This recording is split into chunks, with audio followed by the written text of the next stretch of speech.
In 1950, Rod McKuen coined the phrase, "Make love, not war," and it became a rallying cry for both the Korean and Vietnam conflicts. So it is oddly serendipitous that on the night another war is launched, I find myself attending a party for McKuen. Just as our interview was to begin, McKuen has been whisked back outside to face the paparazzi. But the night is young, and there's a handsome man at the bar.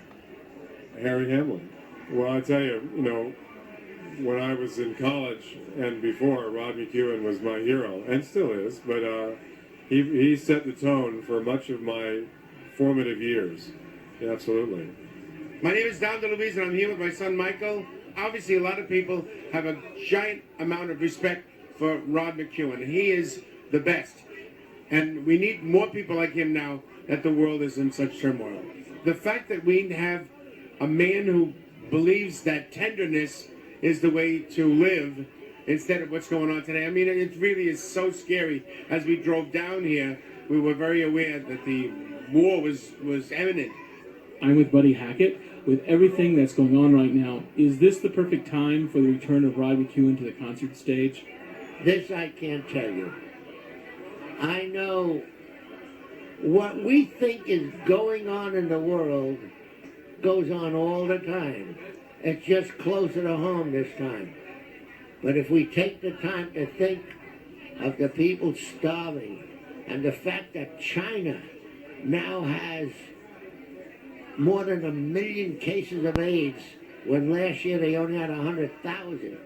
It's just, if you don't write a little poetry and if you don't tell a few jokes, the thought of it's going to kill you. Phyllis Diller is not just a fan of Rod McKuen, she's a good friend.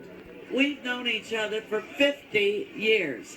When he was 18 years old, he was working at a radio station in the Bay Area where he had this very successful show. He was writing poetry, and he wrote every week, he wrote a whole new show. And I fell in love with him then, and I've been in love with him ever since. This is This Way Out, which is a gay and lesbian show. Do you have a shout out to any of your gay and lesbian fans out there? Well, yes, live the great life and have a lot of fun. Hi, this is Red Buttons. What did you want to know? Rod McKuen, why are you a fan of Rod McKuen? I never heard of Rod McKuen. I just saw people coming to a party and I just jumped in. And you are? Sally Kirkland. I've heard of you. Well, I hope so. 91 movies. Okay. We had joy, we had fun, we had seasons in the sun. Go on. Tom, what are the rest of the words? We had joy, we had fun, we had seasons in the sun. Okay, in French. Je m'appelle ton nom. I'm finally back with Rod McKuen. Rod, where have you been? And I don't mean tonight. I mean, you've been on the public eye for a long time. I have. I went through a clinical depression, and they don't know how to diagnose that. And so it was, in a way, it was kind of up to me. One morning I woke up and said to myself, what the hell do you have to be depressed about? And the answer was nothing. And so I got over it. That's about it. Well, it took me 10 years. I grew up in Florida in the 1970s, and as I recall, you were one of the loudest voices raised against Anita Bryant and her Save the Children campaign. Don't drink the orange juice. I beg you, please. Don't drink the orange juice. Yeah, it was a long time ago. I don't like anyone who's against human rights, and I just felt what she was saying, the fact that nobody was replying to it and nobody was challenging her was wrong. And so I'm a friend to anyone who's struggling for human rights. That reminds me, you are also famous for a somewhat melancholy, but a really poignant song about being gay in the 1960s called The Ballad of the Sad Young Men.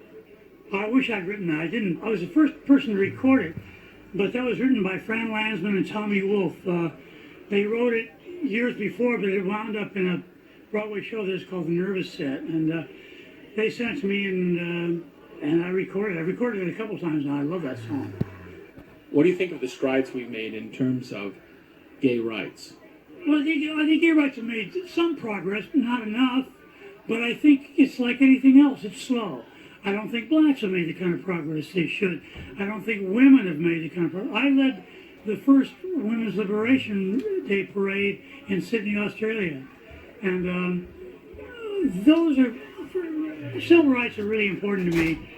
I'm going to be 70 next month, and I've been blessed with a wonderful life, and I've come up at a time when all kinds of changes were going on.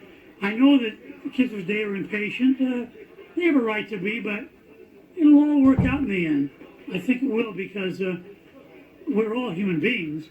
Nothing more, nothing less. We're not angels. We're not desperados. We're human beings. We're not straight. We're not gay. We're not women. We're not men. We're people. We're human beings who need to be accorded the same rights and privileges as every other human being on the face of the earth. I'm surprised that so many of my old friends have come out on a night like this when I guess war has started. And I worry about us, you know, the old men of this country, sending our children off to fight in battles. I don't want anyone to die on my behalf. I'm capable of doing that myself when the time comes. Mr. McKuen, could I talk you into doing a reading of my favorite poem, Creed? I can almost read it from memory, but not quite. I'm putting on my glasses. It doesn't matter who you love or how you love, but that you love. For in the end, the act of loving any man is the act of loving God. The good in men is all the God there is. And loving is a contribution to that good and to that only God. And I believe that with my heart. There were a few questions I had that remain unanswered. I'm not sure if Rod McKuen is gay, straight, or bisexual. I'm also not sure that it matters. I am sure he is a good friend to our community, and his emergence from retirement returns a much-needed voice to the world stage. For his is a special gift that puts into words and music what we all are thinking and hoping and dreaming. Rod McKuen's Prime of Your Life concert tour begins April 30th at Carnegie Hall and will be followed by free events throughout the United States aimed at senior citizens. For more information, visit Rod's website at www.mckuen.com. This is Steve Pride in Hollywood. Thanks for listening. I go to Florida a lot because the weather's always hot. There's pretty girls and pretty boys, as many Jews as there are goys, as many blacks as there are whites, as many days as there are nights, as many straights as there are gays. Yes, they have fun in lots of ways. Ah, but don't drink the orange juice. I beg you please. Don't drink the orange juice. I beg you please. Don't drink the orange juice. I beg you please. It might lead to all kinds of bigotry.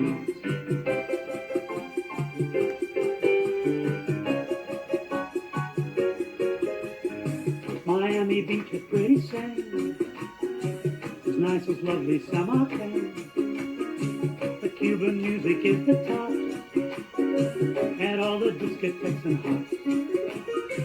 There's heady sailing in the Keys, and all the sharks are out to sea.